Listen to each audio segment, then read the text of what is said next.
जिन माननीय सदस्यों को अपने भाषण सभा पटल पर रखने हैं वो कृपया रखें, उनको अनुमति है, प्लीज। शुक्रिया सर। मैं सदर जमहूरिया के खुतबे की मुखालिफत में खड़ा हुआ हूं। मैं बरसर इख्तिदार जमात से जानना चाहूंगा, क्या ये सच नहीं है कि आप ही के आदादो शुमार 75वां NSSO का डेटा ये कहता है कि 25% मुस्लिम बच्चे पैसों की गुर्बत की वजह से तालीम से ड्रॉप आउट हो जाते हैं। क्या ये सच नहीं है कि 7 साल से ऊपर जो बच्चों का खवानगी का तनासुब है तमाम मज़ाहिब में सबसे कम मुसलमानों का है? क्या ये सच नहीं है कि ग्रॉस अटेंडेंस रेशियो तमाम मज़ाहिब का सबसे कम मुसलमानों का है? क्या ये सच नहीं है कि सबसे कम एनरोलमेंट जो होता है वो मुसलमानों का है? क्या ये सच नहीं है कि AISHE की रिपोर्ट ये कहती है कि हायर एजुकेशन में मुसलमान का तनासुब 5% से 4% पर आ चुका है? और ये सरकार इन तमाम आदादो शुमार को देखते हुए, इनके आदादो शुमार को सामने रखते हुए सदर जमहूरिया के खुतबे में लफ्ज अक़लियत का, माइनॉरिटी का जिक्र भी नहीं किया गया, जो भारत की आबादी का 19% का हिस्सा है। ये इनकी मोहब्बत है अक़लियतों से और मुसलमानों से। सर, क्या यह बात सच नहीं है कि आपने माइनॉरिटी के बजट को 40% कम कर दिया, स्कॉलरशिप के पैसों में 560 करोड़ रुपए कम कर दिए? ये आपकी मोहब्बत है जो नफरत की निशानी बनती है। नरेंद्र मोदी की सरकार ये नहीं चाहती कि अक़लियत और मुसलमानों के बच्चे तालीम याफ्ता होकर इस देश को मजबूत करें। वो उनको हमेशा गुर्बत और नाइंसाफी का शिकार बनाकर रखना चाहती है। सर, दूसरी बात इसमें यह है कि आज अक़लियतों को मुसलमानों के ताल्लुक से कोई महीना ऐसा नहीं जाता जहां पर उनको जान से मारने की धमकी नहीं दी जाती। बरसर इख्तिदार जमात की एक MP साहिबा ने कहा कि चाकुओं को सिर्फ तरकारी के लिए इस्तेमाल मत करो, गर्दनें काटने के लिए इस्तेमाल करो। बरसर इख्तिदार जमात के एक MP ने दिल्ली में कहा कि मुसलमानों का समाजी बायकाट करो। बरसर इख्तिदार जमात ने गुलबर्गा के रेलवे स्टेशन को हरा रंग किया गया था, उसको ये कहकर तब्दील कर दिया कि मुसलमानों का रंग है। सर, मैं पूछना चाहता हूं, क्या नरेंद्र मोदी की सरकार तिरंगे के हरे रंग को निकाल देंगी? क्या हरा रंग मुसलमानों का है? क्या नरेंद्र मोदी की सरकार खरबूजे पर पाबंदी आयद कर देगी और देश की जनता से कहेगी कि नागपुर में आपके हेड ऑफिस में उगा हुआ सिर्फ संतरा खाया जाएगा? सर, नारी शक्ति की आप बात करते हैं तो बिल्किस बानो अगर मुसलमान नहीं होती तो बिल्किस बानो को इंसाफ मिल जाता। 20 साल से बिल्किस बानो लड़ रही है, मगर उसका नाम बिल्किस बानो है। आप इंसाफ नहीं करना चाहते बिल्किस बानो से।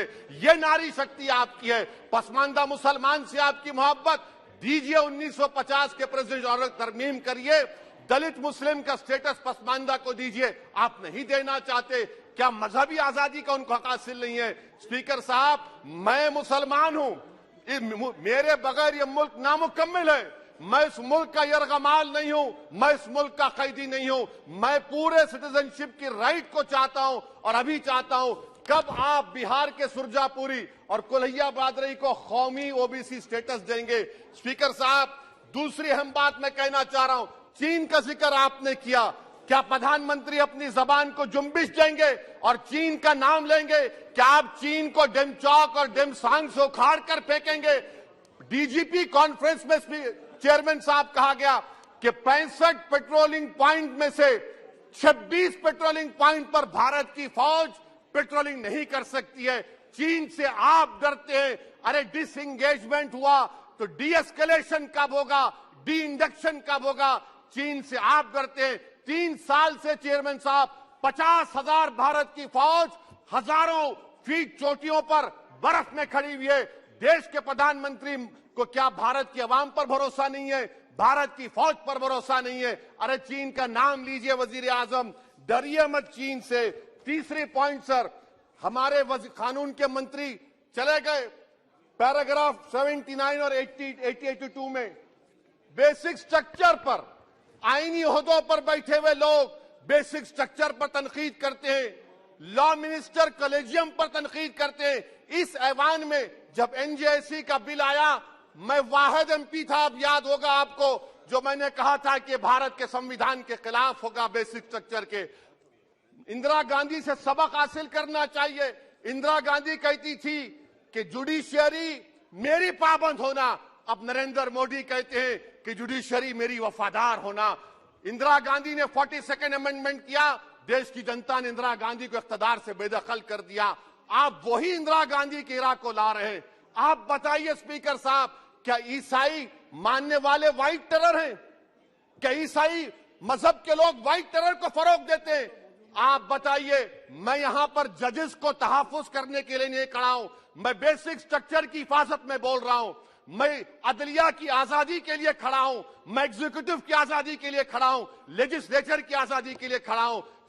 चेयरमैन साहब, कोर्ट का काम ये नहीं है, जजेस का काम ये नहीं है कि नरेंद्र मोदी सरकार की मदद करे। अदलिया का काम यह है कि इस देश की कमजोर और मजलूम आवाम से इंसाफ किया जाए। चौथा पॉइंट स्पीकर साहब, यहां पर एक बड़े सरमाएदार का जिक्र किया गया है। क्या यह बात सच नहीं कि कांग्रेस और बीजेपी ने ओलिगार्क्स को पैदा किया? आप दोनों ने मिलकर ओलिगार्क्स को पैदा किया। आज इसी वजह से 60% मुल्क की दौलत 1% जनता के पास है।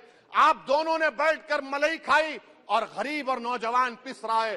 अरे बताओ, ये जो 28 लोगों की लिस्ट है जो देश का पैसा खाकर भाग चुके हैं या बैठे हुए, उसमें कोई मुगलों का नाम है क्या? कोई मुगलों का नाम नहीं है, मगर आप उस पर कुछ नहीं बोलेंगे।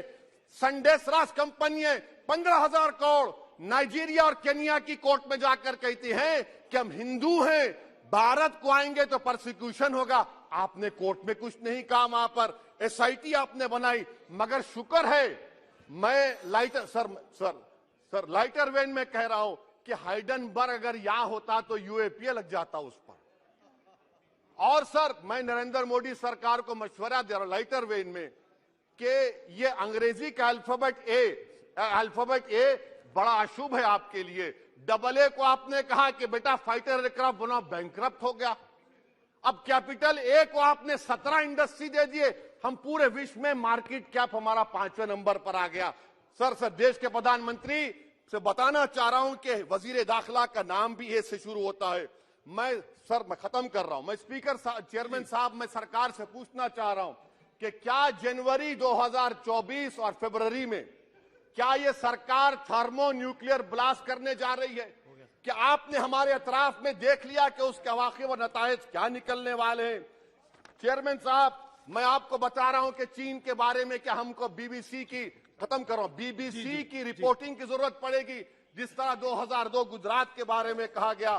स्पीकर साहब, अकलियतों के बारे में, मुसलमानों के बारे में एक शायर ने कहा था, आग से आग बुझाने को कहा जाता है, जख्म पे जख्म खाने को कहा जाता है। हम वफादार है बताने के लिए, हमको अपना सर कटाने के लिए कहा जाता है। सर, देश के प्रधानमंत्री पूरे फॉरेन टूर में जाते हैं, वहां पर गांधी का नाम लेते हैं। मुझे अप्रीहेंशन, खदशा इस बात का है कि इस देश में 2 बाबा कौम हो जाएंगे, एक सावरकर होगा और एक सौतेला बाबा कौम। कहीं आप महात्मा गांधी को ना बना दे तो सर मैं खत्म कर रहा हूं सर। इसीलिए मैं आपके जरिए से हुकूमत से मुतालबा करता हूं कि प्लेसेस ऑफ वर्शिप एक्ट को डिस्टर्ब ना किया जाए, मुसलमानों का अक़लियतों का बजट बढ़ाया जाए, बिल्किस बानो से इंसाफ करिए, चीन से मत डरिए प्रधानमंत्री, चीन को काट पर फेंकिए। शुक्रिया सर।